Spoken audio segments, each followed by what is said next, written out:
Welcome to Sweethearts or Rivals. I'm Charla. I'm Justin. Today we're going to be doing a little video about our impressions of games we played while we were on vacation. Because you asked for it.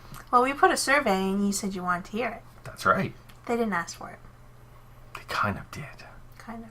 Yeah, after we asked if they wanted to ask if we wanted to do this. That was my point. All right.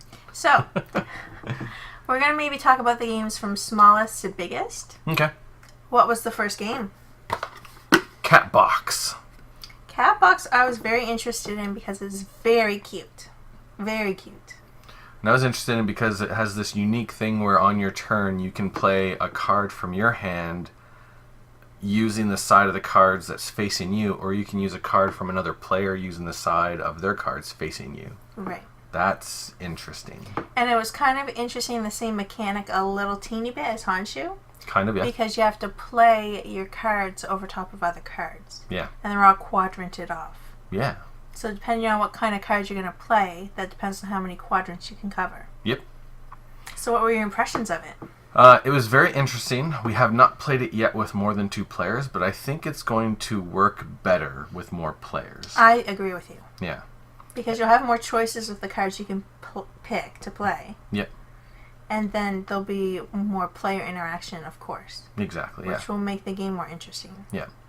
And even though the gameplay is you pick a card or one of your cards or whatever cards and you play it, nobody knows which cat. Right, we neglected to say like the main thing of the game. Yeah. Because you get a secret color cat. Yeah. That's your cat. And then you're trying to get that specific cat as many times as possible for points played into the area. And you're also trying to connect as many of those cats together in a big area for bonus points. But as soon as anyone figures out which cat you are, they can start blocking you. So actually, as much as I was interested in the aspect of which card can I play, the most interesting thing I found with the game was that whole deduction part that I didn't even realize was part of it. And there's bluffing too, because you don't want people to figure out what color cat you have too soon. Yeah. So how far do you mess with the other people by pretending to be playing a different cat without actually hurting your cats? And how long is it going to take before everyone realizes, oh, that person's definitely playing that specific type of cat? Right. And I mean, that's how adults would play, but you could also play it with kids probably. Yeah. And just be playing your cats. Yeah. And then have a lot of fun doing it too, I bet. Yep. I did find it interesting in a 2-player game because in a 2-player game you know that there are 2 cats that nobody has because there's 4 cats. So do you start trying to pretend that a specific cat is yours when you don't even know if that's their cat or not? That would be interesting in more than 2 players because you're pretending to be someone's cat and the person who actually is that cat's like, oh, well, I know they're messing with it. Right. And helping me out. Right. So I'm just going to let them keep doing that. Yeah. Yeah, that'll be interesting. It would be interesting. Yeah. So I was initially interested for one reason and found the game actually quite enjoyable because of a completely different reason, which is cool. Also, it's really cute. And it's really cute. But I already said that. On to the next game? Yeah. What do we want to talk about next? Century. Spice Road. This is interesting. This came out and everybody was talking about it and we hadn't really learned much about it, didn't know much about it at all. But Twitter was all the Twitter with it. Yeah. And had an opportunity to buy it, so we just bought it. Yeah. Which was crazy. Yeah, we didn't even research it. Yeah, we don't usually do that. It's very interesting because some of the mechanisms of Spice Road are like the deck building aspect of Dominion. Right, but you don't have a deck, you have a hand. Yeah. But you're still buying cards in order to create an engine in order to do something. Right. And the other reason why it reminds me of Dominion so much is in Dominion and in Century Spice Road, your turns are super quick. They are. So quick that at times our hands are both going for the cubes because you haven't actually finished your turn and getting your cubes, and I've already played my card and I want my cubes. Right. So it's cool because it's super fast paced. And you have to be, because once you figure out, I have to do this, to do this, to do this, to finally get this, you got to just do that. Or you're going to forget what you have to do. Yeah. Also, like Dominion, because it's so fast paced, I find the theme just kind of falls away completely. Yeah, it dissolves. Yeah. Yeah, it is a game of cards and cubes. Yeah. Yeah. Which is okay. Because it's so fast paced, it works. But it's awesome. The theme they chose fits the gameplay perfectly. Yeah. You just don't have time to immerse yourself in it. Yeah. It's so fast that I cannot process what the 4 different spices' names are because they're too big. It's much, much easier for me to process yellow, red, green, brown. Right. Yeah. And I think at one point we were playing and they became like burger things. Right. Mustard, ketchup, pickles, and burgers. Yeah. Yeah. Because it's just faster. Yeah. Yeah. So the gameplay is super fast paced. It's very interesting. It's a race, which is actually kind of awesome. And also a game we have not played more than 2 players that I'm looking forward to trying with multiple players to see how that changes. Me too. The only other thing about Century Spice Road that I'm looking forward to kind of exploring is the ratio of cards, because there's different kinds of cards. There's cards that convert your cubes to different cubes. There's cards that upgrade your cubes to different cubes. And then there's cards that just produce cubes. And there's not many producing Yeah. cube cards. So that's interesting because depending on how that deck shuffles is going to drastically change how your game goes. Yeah, and when you're playing in a 2-player game, you don't see very many of the cards. Yeah. And it's quite a big stack. But I'm sure that's meant to accommodate when you have multiple players. Yeah. And it's also nice because in a 2-player game, it's going to have a lot of replayability because each game is going to be different. Yeah. So, very interesting. It's cool. I'm looking forward to playing more. And seeing, because it's the first in a series. Apparently so. And somehow there's supposed to be some kind of interaction between the games. I didn't really research it, Yeah. but that could have just been a rumor. I don't know. But that'll be I don't interesting know to find anything out. about it. Next. All right. It's Lorenzo El Magnifico. It's one of the games that we got with our Patreon. We had a Patreon vote. Yep. And this is one of the games that came out of that conclusion. Yes. It was the one that did not win. But we got it anyway. But we got it anyway. What do you think of this? I like this game. Yeah. But I'm quite a big Euro fan anyway. Hmm. I think it's going to play better with more than 2 players. Yes. But I like the aspect of the getting resources and you're getting cards, and there's 4 different kinds of cards. And you've got to balance all of that. There's a faith track that you have to make sure you meet those requirements or you're going to get penalties. So you have to balance, am I okay with that penalty so next time I won't get that awful penalty? Yeah. I find that very interesting to puzzle it out. And the penalties are quite... Seems severe. Severe, yes. Yeah. That was the word I was looking for. Severe. You do not want any of those penalties. No, but sometimes you have to, there's no way I'm going to meet the requirements, so which penalty am I going to impose upon myself? Because you do kind of have a choice. Yeah. Because you can think, I'll just take the penalty this time so I don't have it next time. Or I'll really push hard so I don't get that penalty and I'll just have to take the last penalty. Yeah. That's actually something that was really interesting because when I saw that whole faith track and the penalties, I immediately thought of Grand Austria Hotel. But in Grand Austria Hotel, every time it's time to check for that penalty, you drop back. Whereas in Lorenzo El Magnifico, when it's time to check that, if you have achieved success in not getting the penalty, you then have a choice of accepting the penalty and staying where you are on the track so that it's easier to reach the next level next round, or dropping down to 0 and starting all over again and having to make it really far for the next one. That is a very interesting choice. That's cool. And we've only played this one once. Yeah. And it's because of that whole, there was a spot where if you went, then I couldn't really do anything that round. Yes. It was to generate something, I think. There are 2 things that you can create. One is like a production and one is a harvest.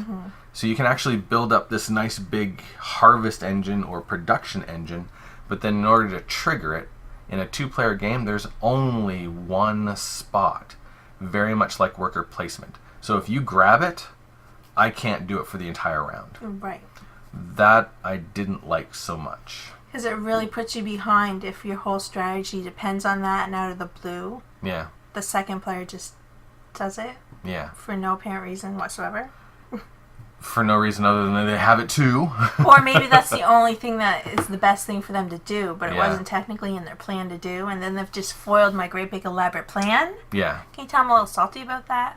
No, I'm not really. Yeah. So if you play like worker placement games and it really bothers you when someone takes the spot that you needed and now your whole plan is ruined, in a 2-player game, Lorenzo has that. Mm-hmm.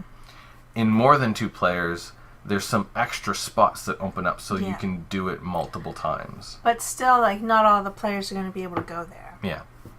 And it's interesting. I actually kind of like it. The one spot to trigger the production is normal, but there's another spot that multiple people can go there, so you're never blocked. Right. But it's with a penalty. Mm-hmm. That's very neat. I like that. Because now you're not blocked. You just have to work harder to get the same benefits. Right. And I wish there was something like that in the 2-player game. Mm-hmm. Other than that, very cool. Lots of engine building. Lots of, I could do this to trigger this to do that, which is very cool. Actually, this game, I enjoyed puzzling it which cards would work well together. Yeah. Lots of interesting combos, which is cool. Which normally I struggle with that, but I found it enjoyable in this game. Yeah. And very unique worker placement mixed with this kind of, it's not really dice allocation, but your workers have power based off the dice that get rolled. Right. Which is kind of dice allocation, but not really because you're not moving the dice around. Anyway, it's like some kind of weird hybrid of like those 2 mechanisms. Yeah. Very unique. Very cool. I enjoyed it. Can't wait to play some more. Me too. Really hoping to play this with more than 2 players. Me too. Yeah. What is it? Near and Far.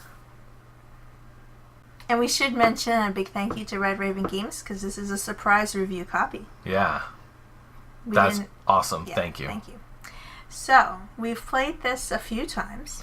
Yes, we played it once with just the introductory game, and then we've played 2 of the campaign levels. Right. And on the last one, we switched the town board to the advanced town board. Yeah.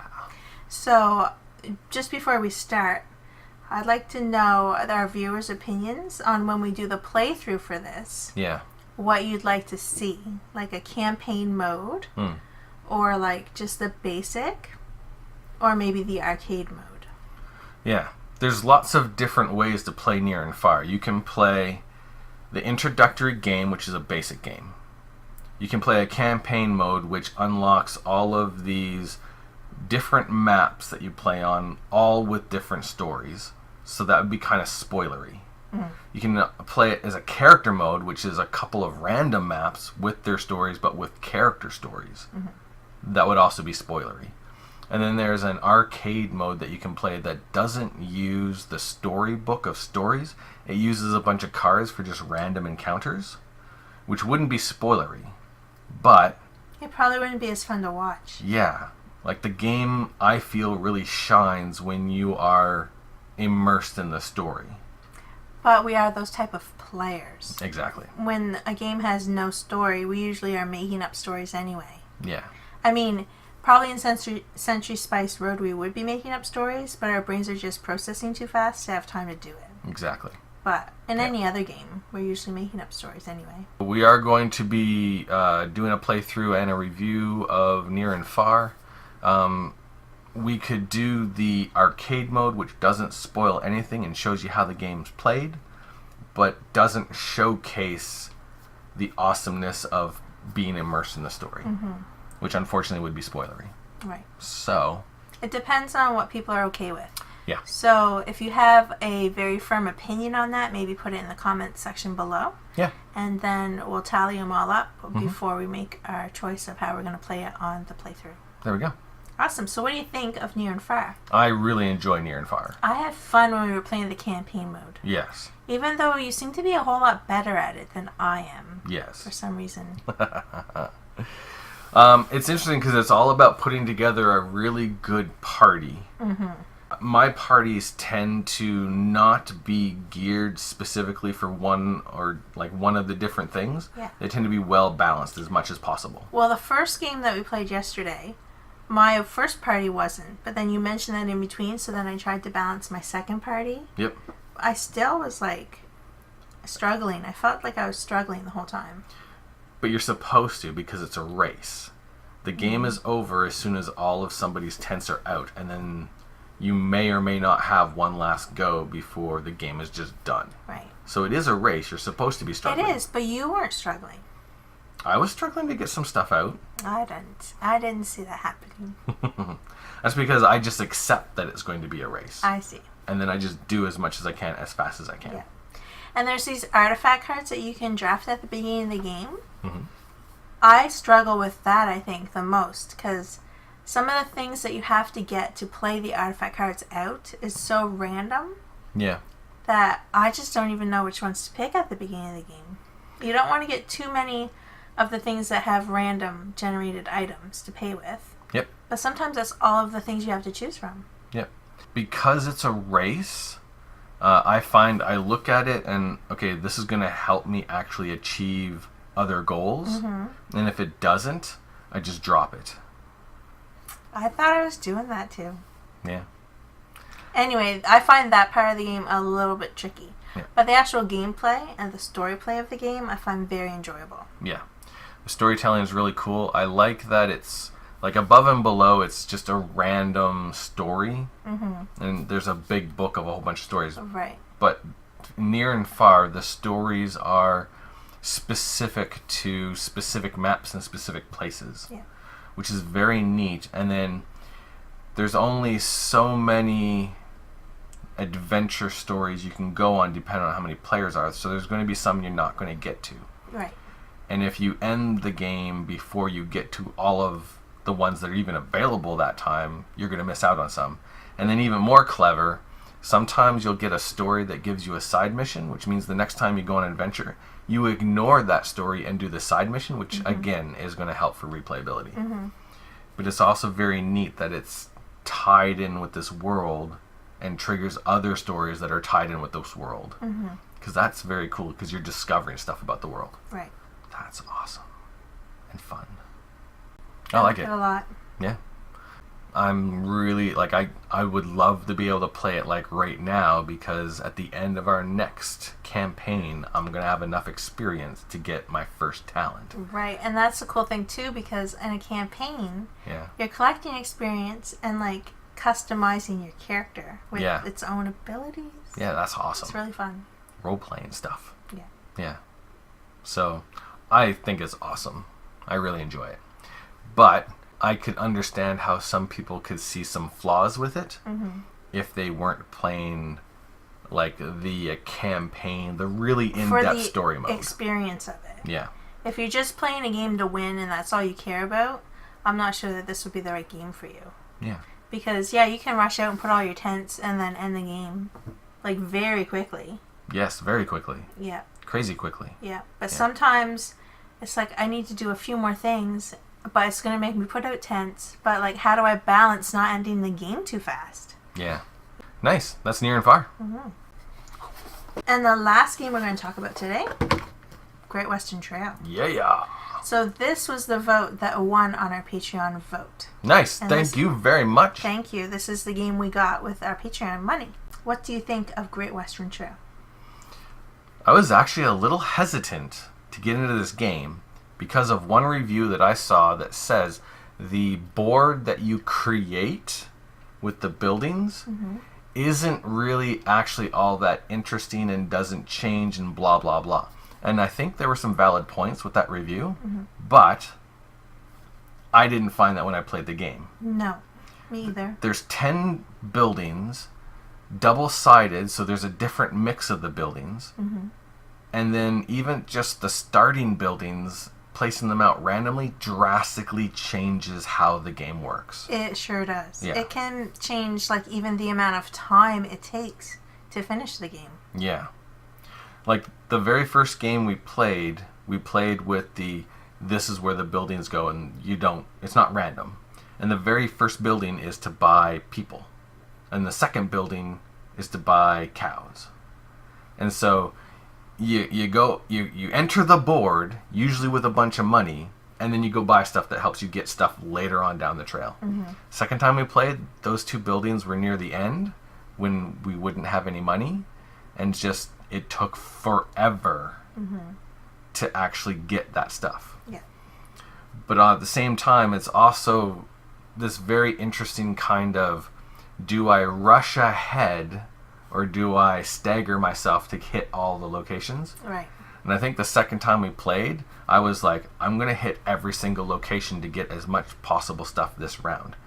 And that's also something that isn't really the best strategic plan. Sometimes you do, like, I need cows, I'm going to rush ahead to get the cows. Mm-hmm. So it's... Especially if the cows that are available in, like, the auction house or whatever it's called to buy cows from are the ones you really need. Yeah. Like, and you have the money for them, and the cowboys, you have to make sure you're there first to get those cows. Yeah. Before someone messes up with your brilliant scheming plan. Yeah. So there's a lot of very interesting choices that changes drastically based off the setup of the initial buildings and then what buildings are available for the players to build and where they build them. Right. And then there's also the randomly generated hazards as well. Yeah. Because you can put your buildings on places that you can get some extra actions. Yep. But it's always after a bunch of hazards. So there could be a place that has no hazards whatsoever, and you're like, yeah, I'm going to put my buildings there so I can go there and then get all these extra actions. And then the people that get to pick out the hazards the next round could just load it up on you. True. And then you're like, oh, now I don't have enough money to get by all those hazards, or Yep. I don't want to waste my money on the hazards, I guess I could say. Because you can still pass them if you don't have money. Yeah. But... And I thought, like, there's no way I'm ever going to build buildings there because then I have to deal with the hazards. But there's a lot of strategies that can come up with objective cards and the station tokens that give you a lot of bonus points if your strategy is focused on getting rid of those hazards. Yeah. So if you're doing that anyway, then you might as well put your buildings there. Right. And then your opponent's like, well, I want to put a hazard there to keep them from getting to those buildings, but if I put a hazard there, I'm giving them more hazards. Yeah, I'm just helping his game. Yeah. Yeah. So there's that. That's what I like most about Great Western Trail is there's a ton of little tiny awesome decisions that really affect the gameplay and change based on the setup, which is a lot of replayability. Yeah. That's awesome. And I didn't think I was going to like the theme, because I'm not really a cowboy kind of girl, but I don't know. It works. It pulls it off really good. Like, you do feel like you're trotting along the trail, collecting cows and getting rid of hazards and making money when you sell your cows at wherever we go, Kansas City or whatever. Yeah. It's very entertaining. Yep. And then, like, getting in depth into the game and crunching the numbers and stuff, there's a lot of synergies that can possibly happen between buildings and bonus tiles and stuff like that.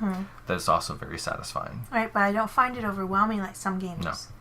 And also, I found my learning curve for this game. Like, the very first game I played, I felt like I bumbled my way through it, and it took forever to play it. Yeah. Still enjoyable, but it took a long time. But I mean, and we've played this game actually probably the most out of all the games that we just talked about. Yeah. That's why I saved it for last.